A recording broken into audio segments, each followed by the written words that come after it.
All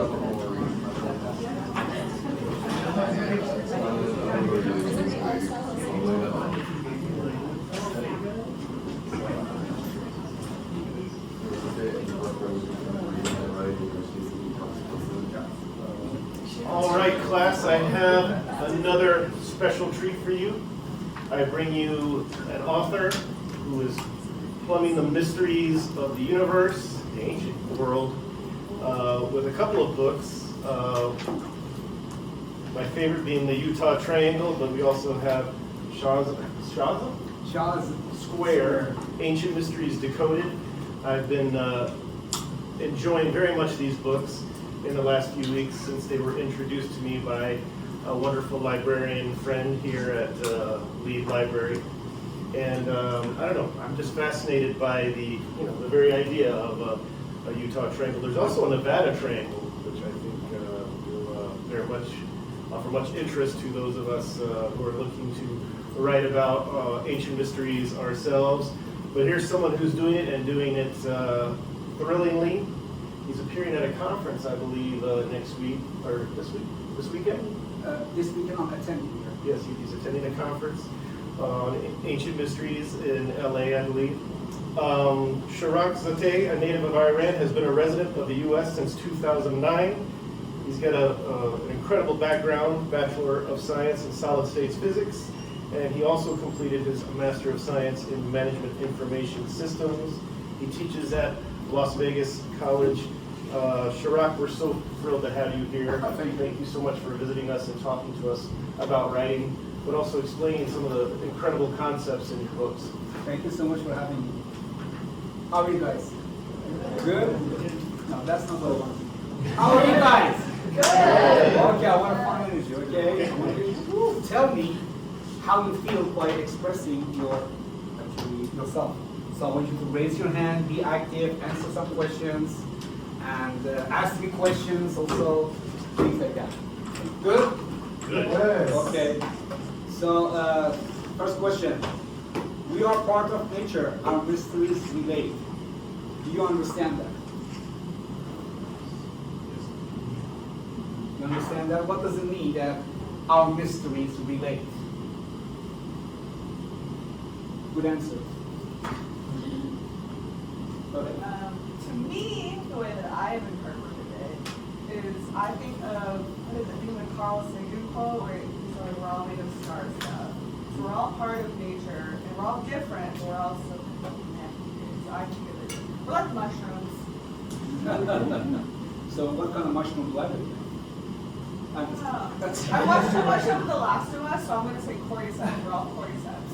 Oh, yeah. You better not be. Yes. I think our mysteries relate because we don't know definitively where we all come from, and we don't Yes. know what the meaning of life is. Yes, there's a lot of mysteries around, and what we do is that we try to figure out what they are one by one. Okay, and that's what we're doing. That's why we are different than other species. We are a part of nature. That's what I believe. We not separate the nature. It's not that there's a nature and there's us. No, we are part of nature, and that's why everything matters there. It affects us. Whatever we do affects them. It's all combined, right? But how can we find out? How can we find out what are the mysteries?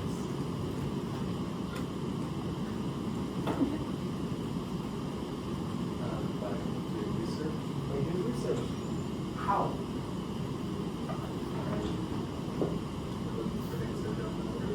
Very good answer. Very good answer. Things that we don't know. So then you put everything that you don't know on a piece of a paper, you write them down, and you look which one you can solve. And maybe you cannot solve it right away. It takes a little bit of time, and after a short time, you will find the answer. And sometimes it takes a little longer. Sometimes it takes much longer. And sometimes you bye-bye, you still don't know the answer. Hopefully that doesn't happen, right? So when people put the things together, it comes with a big list, and they say, okay, these are the top 10 mysterious things on the planet. And we don't know what it is. Can you name one big mystery in our, in our life? One big mystery. What's your biggest mystery? What happens after death? I will let you know as soon as I go there. I'll come to your dream, okay? The 5th day. 5 o'clock a.m. Set? Okay, good. What's your biggest mystery? The purpose of life, why we're here. Purpose of life, yes. These are more spiritual. Let's go to more physical. These are, we don't know the answers. We will never find out unless we go there, right? And nobody came back to tell anything, as much as I know. But let's come to this world. In our life, what is the most mysterious thing in your life? Aliens. Aliens, very good. I was an alien when I came to the United States. I can prove that because they gave me an alien card. And they say, okay, this is your alien card. I said, really? So later, I came here and I got my ID. Okay, and I said, okay, and now this is my ID. You should just come around. Let's see. That's my ID. Okay, and it's my face on it, you can tell, right? You need to have a specific eyeglass to see it. Who watched this Men in Black, the movie? Do you like it? I'm here. Half black. Just kidding. No. She was like, what? No. I need that card back, okay? Otherwise I cannot go home. Or to my planet. I'm just having fun. What is another one? Stonehenge. Stonehenge. Amazing. What's yours? Easter Island. What? Easter Island. Easter Island. Amazing. Amazing. Who else? What's yours? Biggest mystery that you have in your mind? I don't know. I don't know. That's a good one. Yeah. That's actually the main one. Anyway, what's your best? I mean, the most mysterious event, incident, fact, whatever. Just, I guess like certain civilizations pop up, like not one of the pyramids that were. Pyramids, exactly. You see, we have a lot of them. If you go online, you will see that, like about 50 years ago, there were about a top 10. There were always, all the books. We didn't have internet in that time, right? So you go to the library, you find the books, and they always talk about few mysteries. One of them was the Bermuda Triangle. Okay? Let me ask you a question. The Bermuda Triangle was a long time ago. And they say over there, airplanes disappeared. But nobody talks about it now. Now, that's fake. That was something. Why? Still we have airplanes disappearing. Malaysia Airline, the MH370, something like that. Okay? That disappeared, they're still looking for it. And people think it has nothing to do with the Bermuda Triangle, except one person, this guy. Because I looked at a map and I found a lot of relations with the Bermuda Triangle. Can anybody convince me that it has nothing to do with the Bermuda Triangle? No. It's facts. These are lines, these are mathematics, these are physics. And you might wonder, how? That's the other side of the world. Here it comes. Part 3. I just sold part 3. Just kidding. I'm promoting it. All right. So, yes, I found out that there's a lot of relations between them. And amazing. I looked around, nobody found it. That's 2014. But let me go to the backwards. When I was a kid like you, who liked that? I said, when I was a kid like you. Did you like it? Yeah. When I was much younger, I was about high school, I found an article about aliens. Wow, what are they? UFOs come from space. And then I found a lot of mysteries about dinosaurs. And then I found a lot of other mysteries. They were just fascinating. In Iran, we only have one day off, one weekend. And that's one day, Friday. So we only have one day, and we have to 6 days work of study, go to school. Yeah, we go six days to school. So, and that one day, we want to do everything. Listen to music, do hiking, you know. And I'm an active person, you can tell. I cannot stand still. So, I'll keep walking. So, ended up me, the only person sitting in the library, Friday, 8 a.m., as soon as the doors open, I go there, I go pick up all the scientific magazines, put over there, and I just engage until somebody comes and says, hey, it's 8 p.m., we're closing. Oh, can I read this book? Can I read this book? That one's funny to me. Because it's so fascinating. So I have a problem with my family, I have a problem with my friends. They all wanted to hang out with me. I'm a fun guy, and no, I didn't have time. Anyways, anyways, that was my life. So I read about a lot of stories about mysteries, like Bermuda Triangle, airplanes disappear, dinosaurs. There are other ones, okay? But think about this. Why these mysteries are important in our life? You know why? Who can tell me why they're important? They keep us curious and we see answer. Yes, yes, yes. What else? What's another reason? They give us like wonder, like they give us like there's still stuff to be discovered, so there's like purpose in them. Yes, and they take time, right, to discover. Okay. What is your opinion? I like your shirt.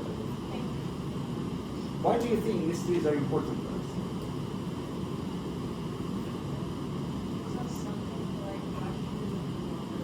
Yes.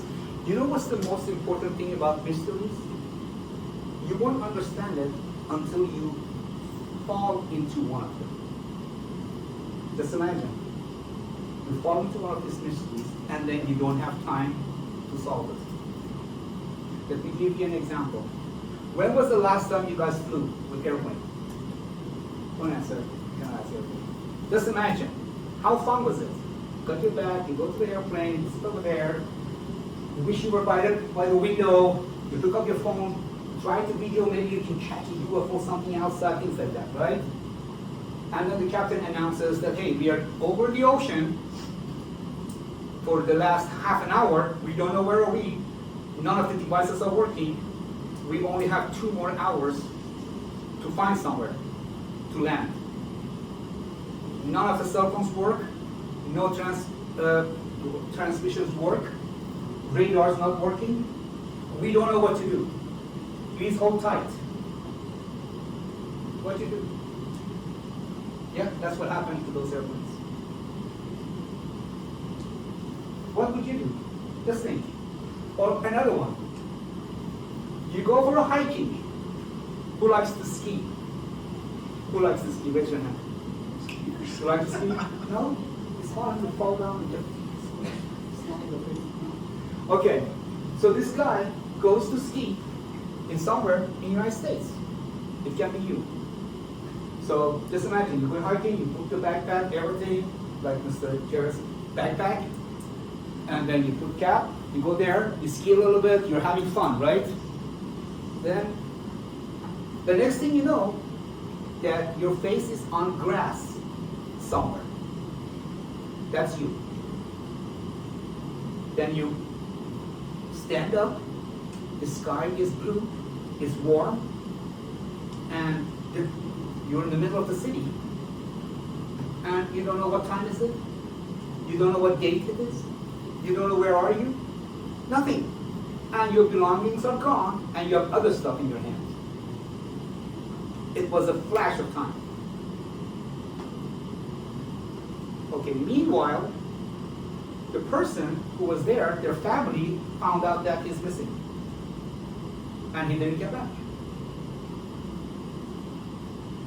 What did they do? They called the police, 911. They searched the whole area. They found the tracks on snow. The tracks are going. And then they found out that the belongings, some backpacks are there. And the footprints are going, and it vanishes. No more, nothing. This is true story. The person is still alive. He has videos. I don't know if you heard about it or not. Yes.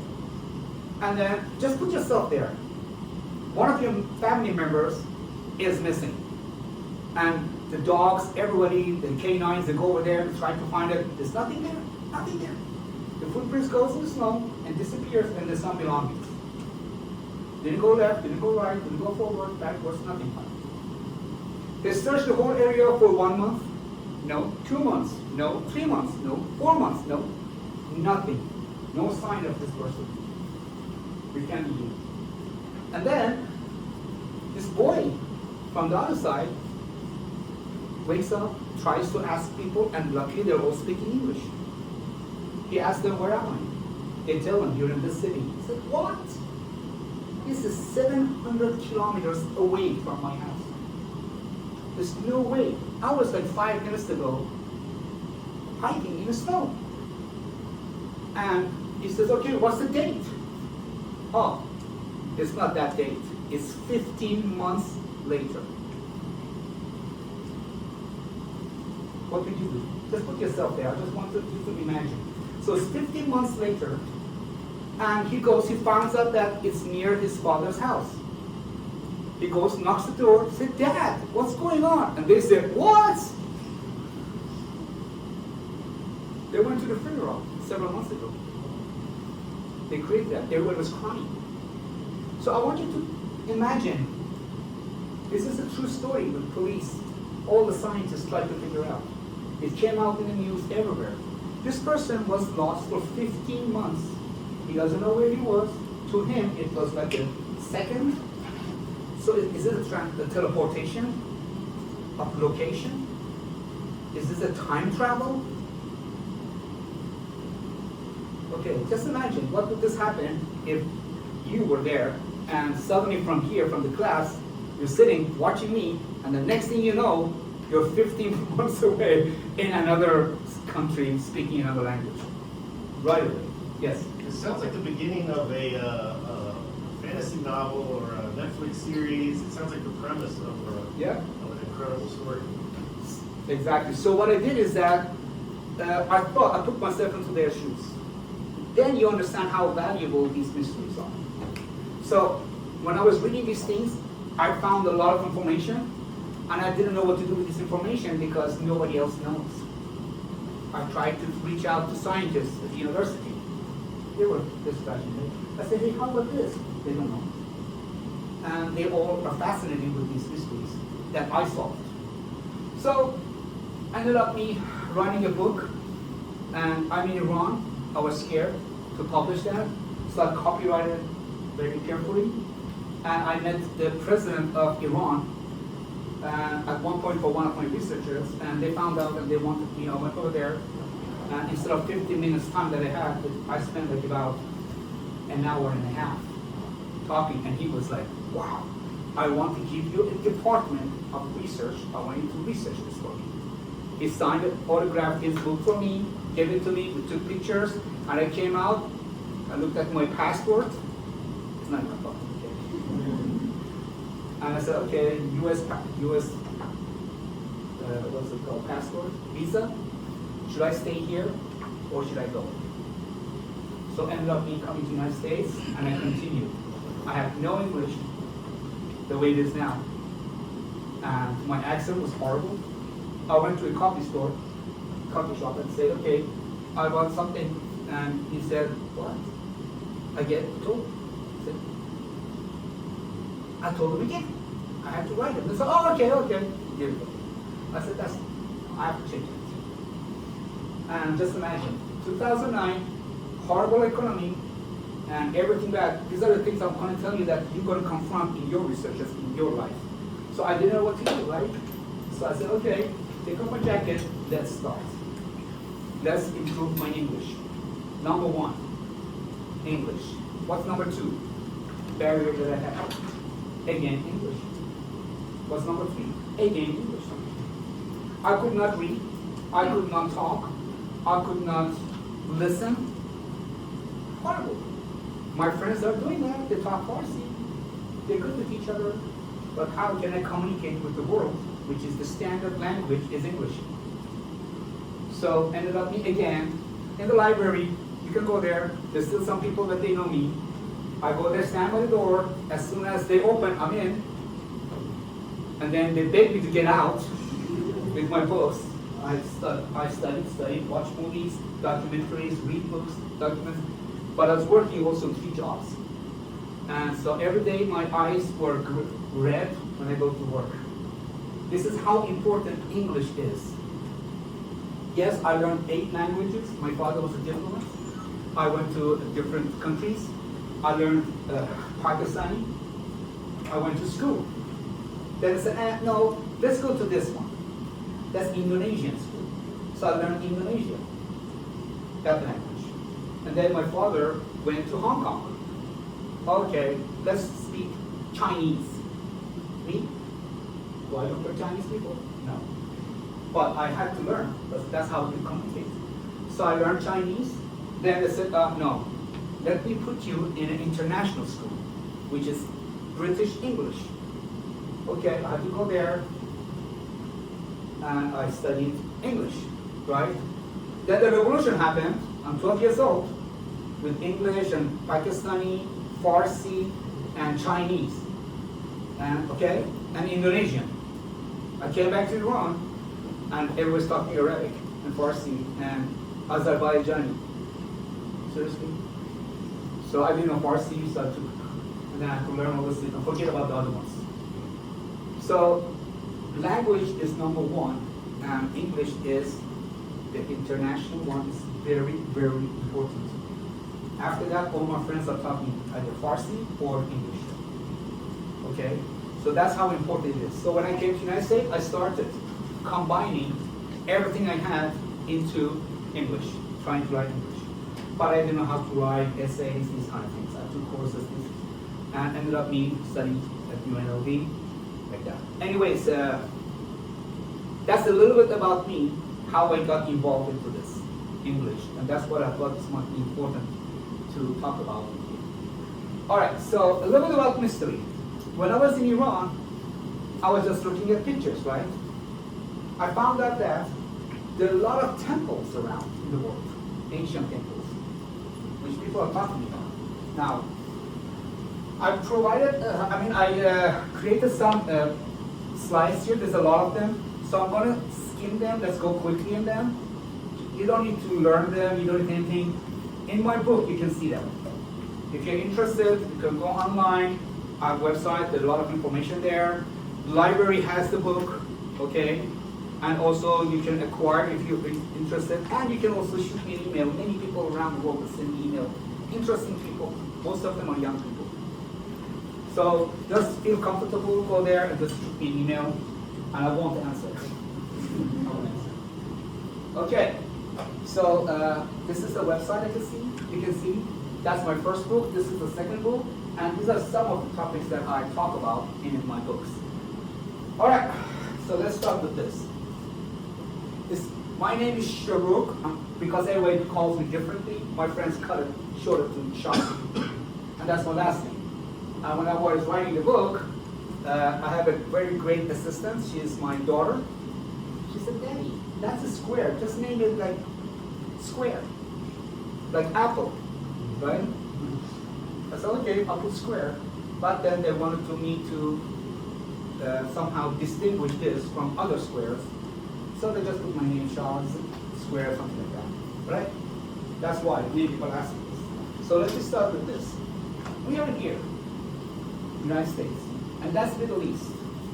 And there's always chaos in the Middle East. A lot of problems, political, everything. And also don't forget, the largest country in the world ever was Persia. Luckily I was born there. And this area was huge. I'm sure that you have studied that. But why there's a lot of problems here? Is there something special about this? That was one of my questions. Okay? So now, let's go there. This is Mesopotamia, and that's the area. And I found that there are a lot of ziggurats. In other words, temples. Okay, it's a specific temple that they create to worship.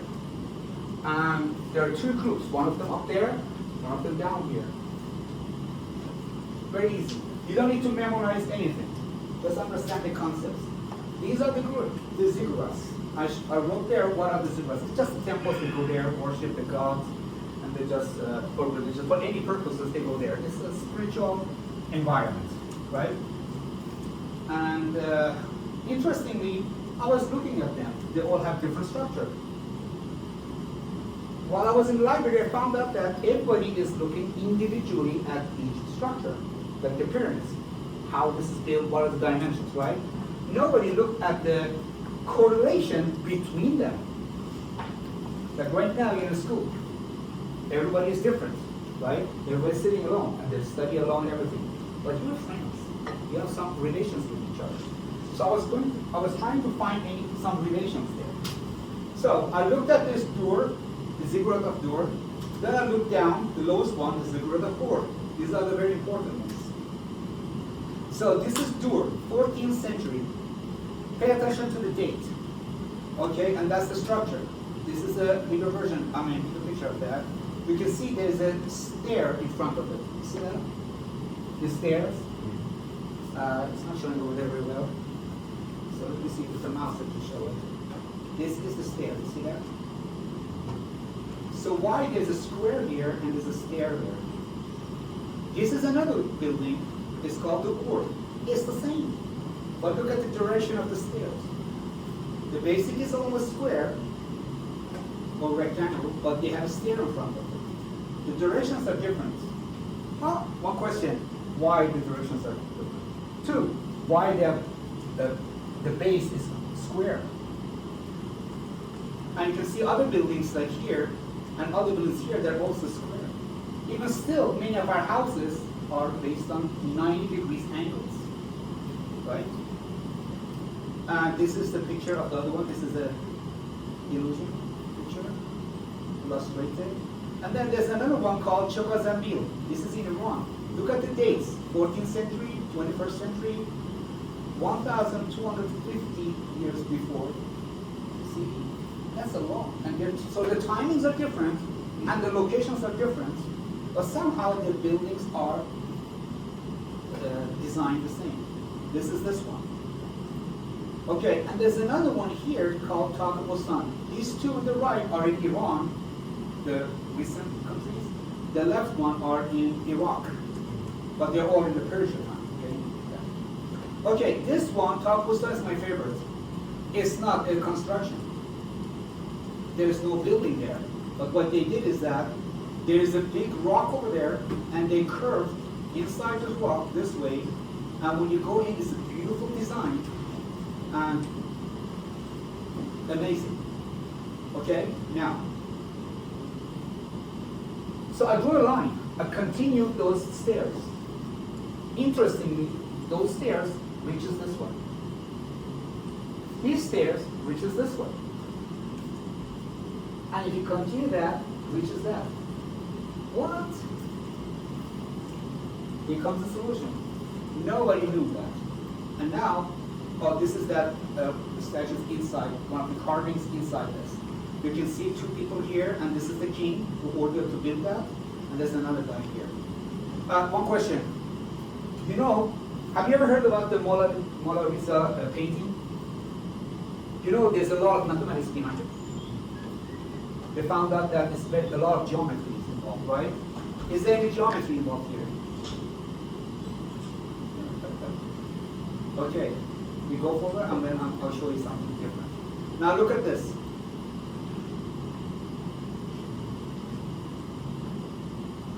Do you like it? This is the square. This is called Sha'Z Square. Okay, so, but this is a illustration, okay? When you go to the map, the real map, they're like about 200 miles away from each other. So far away from each other, the shapes and everything correlates with each other. Isn't that interesting? And they're in different timing. Okay, those are three of the ziggurats, and this is Sha'Z Square. This is Iraq. That's Iran. There are better pictures in the book. Okay, now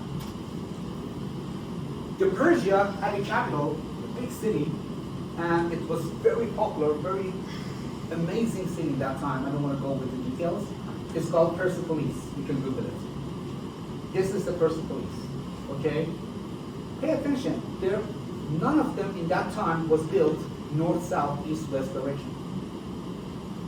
Like the pyramids, there are north, south, west, and south. Exactly, precisely. Why this is not? Look at they're almost the same shape. Sha'Z Square with all three of them and this.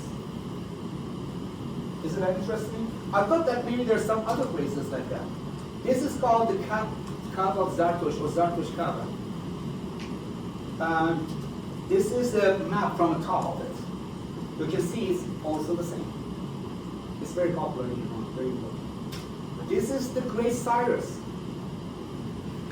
the king of Iran at that time. That's also a square on that side. So these are long time ago, long before religion. I mean, Islam. And I said, okay, does it have anything to do with Islam? This is why the president called me. This is Kaaba, where all the Muslims go and pray, right? But it was not important until like 620 after Christ, right? So it was year 620-ish that it became a place to worship. That's the seating of Kaaba here. And this is the smaller actually size of that Sha'Z Square. Do you see how important it is? So there are a lot of questions why the Kaaba is not built northwest, south, things like that.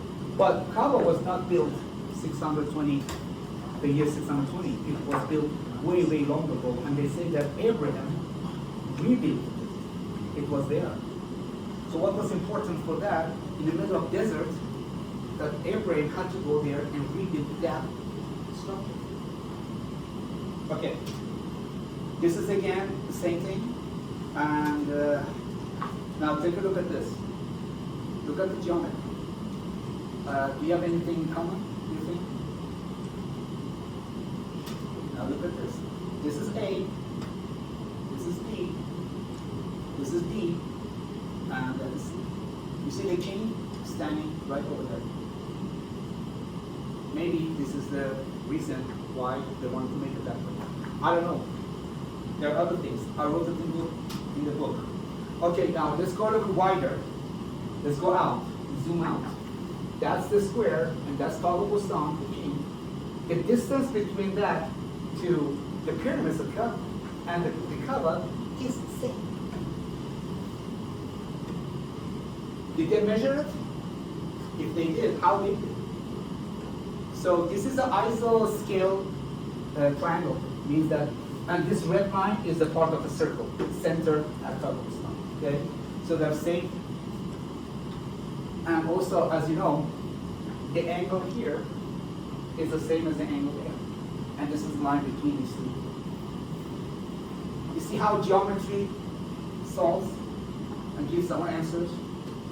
Okay, now let me show you this. This is the view from the above, these pyramids, right? Now, look at this design, this geometric design. I haven't found this anywhere else. No book, anything. I talked with specific people. They were in Egypt, they're Egyptians, they never saw this. So they look at how geometrically and symmetrically they are designed. That is the center, and if I draw a circle, that circle, you can see how it encompasses both of these squares. And then here comes these lines. These are the diameters of those squares. Guess where these diameters end?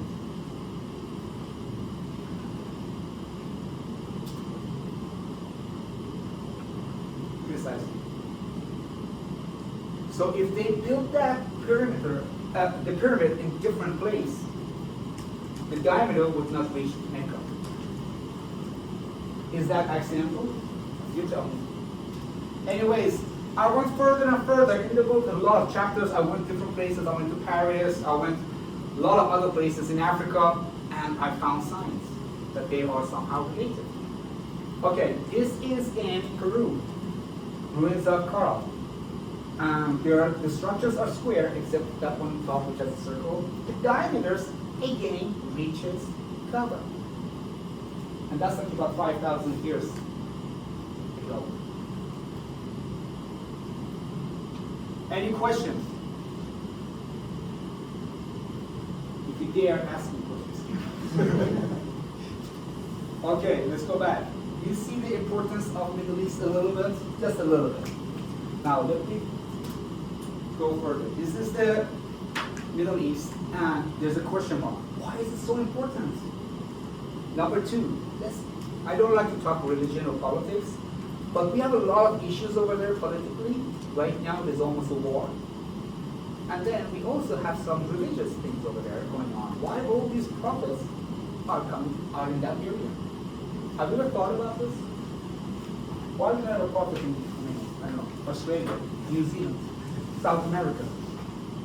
Why they're all there? I don't know. But I found some clues. Okay. Anyways, thank you so much for being here. No, I have more. Who wants to leave? Who wants to stay? Okay. Now, my perspective changes. Now I'm going to go to the land. I want to see what's happening there in the land.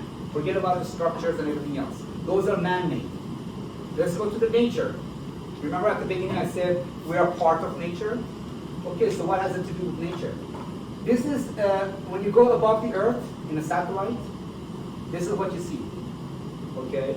And you can go Google Earth and just zoom out and zoom in. You can exactly see the same thing. The center is exactly Taq-e Boston. Again, that's Sha'Z Square with the diameter. In this big land, if you go north, that's the north. I'll put the T, I don't remember why. That's the north. This is the longest distance you can go on land to reach the furthest part of the land. This is the southwest part. So if you go down, that's what it is. And they are having this almost the same distance, not precisely almost the same, but they're almost in the same line.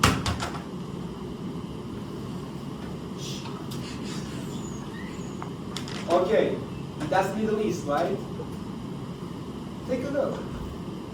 If you're up there, you see this circle exactly, when you put the circle, exactly covers this, and it's like this around this.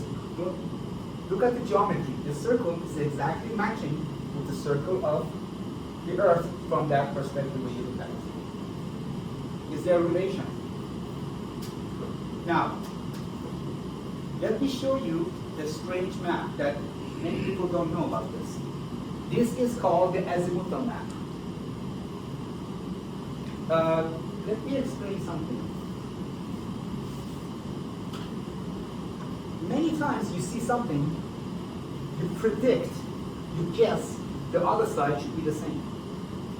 But then when you look at it from another perspective, it shows otherwise, right? Oh. That's what scientists do, which you are one of them. Because you're sitting here. You're curious about this. You say, oh, I'm sick. I don't want to go to school today. But you can. Anyways, good news to you. This map is different than the rectangular map. Okay, so this map, it looks like is a different perspective, is a different projection of the Earth. So let's have my hand like this as a globe, like Earth. See? And when you look at the globe, you can look at it in any direction, right? But how can you see the whole thing at once? There's a rectangular map of Earth, okay, which I showed over there. But there are other ways to look at it. One way is to put a pin somewhere like this, and then open it. So this pin has opposite part, okay? And the opposite part, just put the hole, and just open the whole map like this. Make sense? So in this case, I'll put the pin to Taq-e Boston, and I open the map. It's very difficult to find or to create this. So I've got some help from technology. Okay? So when you open it, actually the whole circle around it, the whole circle is actually one dot. Make sense? So here is the same as here. So next time you want to peel an orange, see if you can peel it this way. Anyways, that's the same circle I drew. And a lot of information are there, excitingly. And I'm going to show only one of them quickly. But isn't that interesting? You see the geometry there? Let me show you from geometry. You see from here, all the way to here, and then you come down, and you go all the way there, and you come up. This is almost a rectangle. What's called? In English, rectangle that's a little dented. Yeah, parallelogram, just like that. But in this section, you have an indent goes in the other section, it has a what's called extent, comes out. Up, it goes in, and down also goes in. You see that? I show the pictures in the book. Anyways, there are other things over there.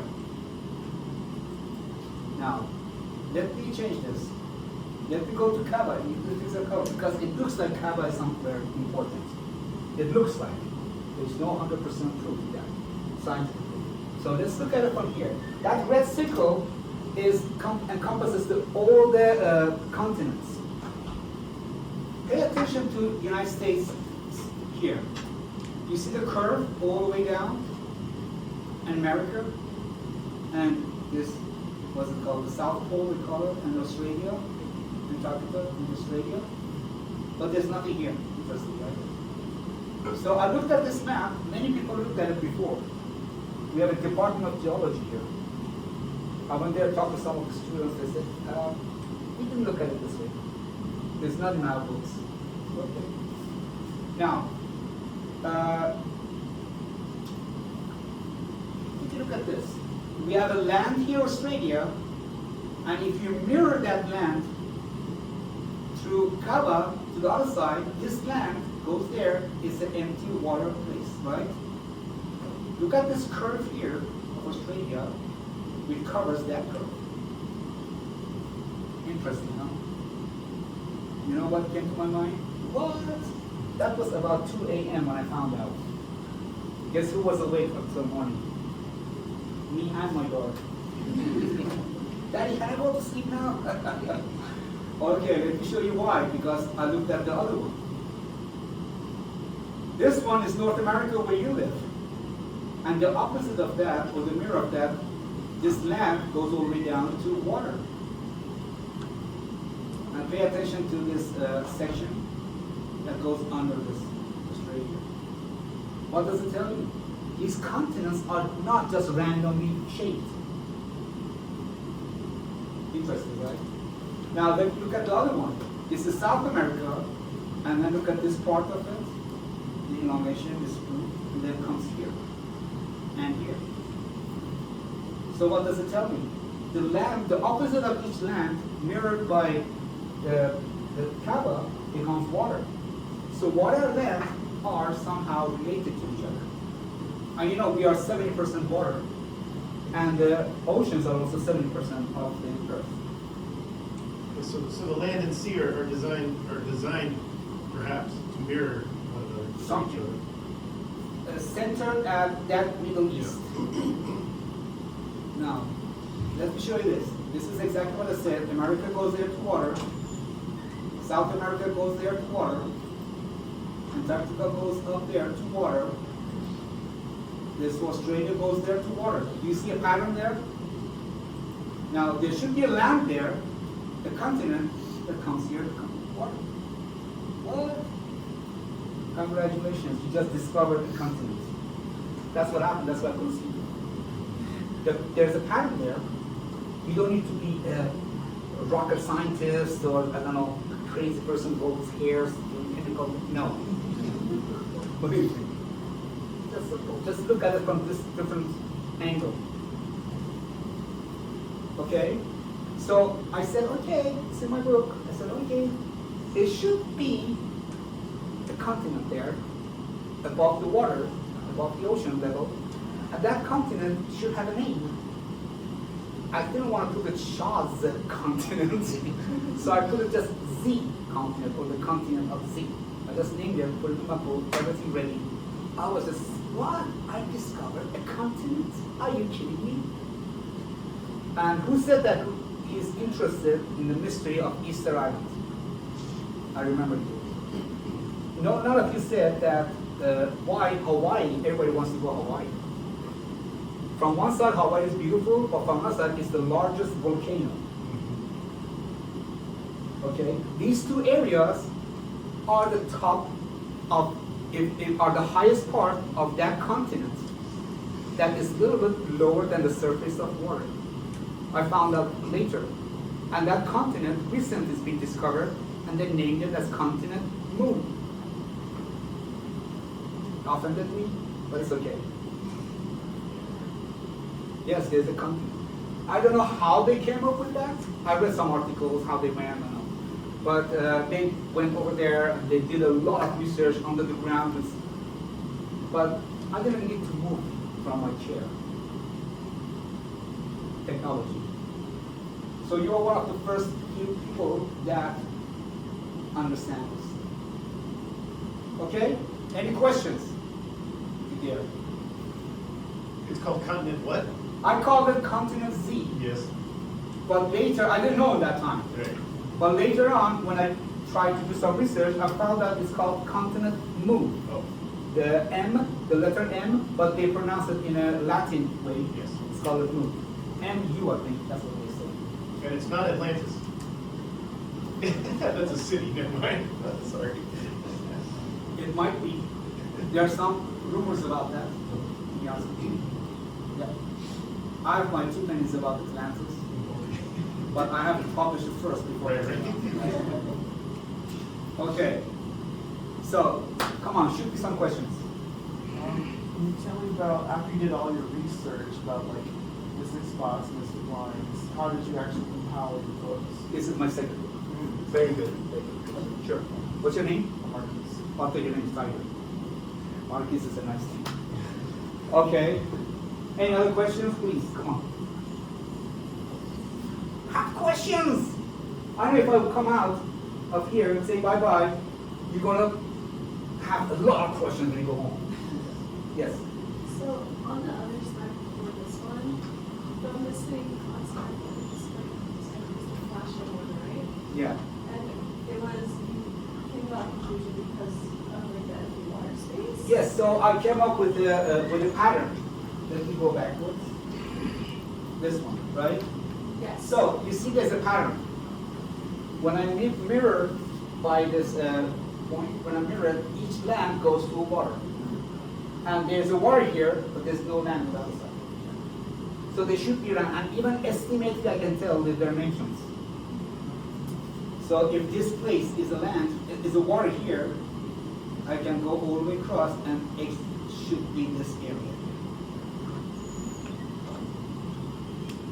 Without looking at all those maps, geological maps, tectonic plates, all those stuff. No. Just that. And believe me, I did a lot of research there, and I came up with a lot of amazing things, and unfortunately nobody ever looked at it. How did you come up with looking at the map this way? Yeah, very good question. So, very good question. See? How did I come up with that? Same thing. So let me tell you what happened. So one time I went home, my daughter was small. She loved my key, my, what's it called, car key, okay? And we were heading towards the party. I'm that person. So, and she was little, like about a year and a half.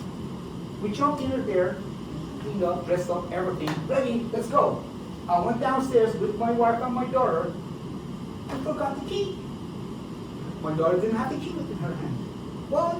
I looked all the way up from garage to my room, to my house. Nothing was there, backwards. I went to her room that she was dressing up. Nothing was there. Oh my God, we didn't late. Now it's 15 minutes. What do you think should I do?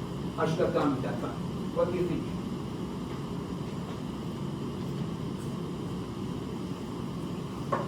Forget about it. Bermuda Triangle, we don't have any answers. Forget about it. Aliens, we don't have answers. Forget about it. No. I'm not that kind of person. So I have to find it, right? So where should I go look?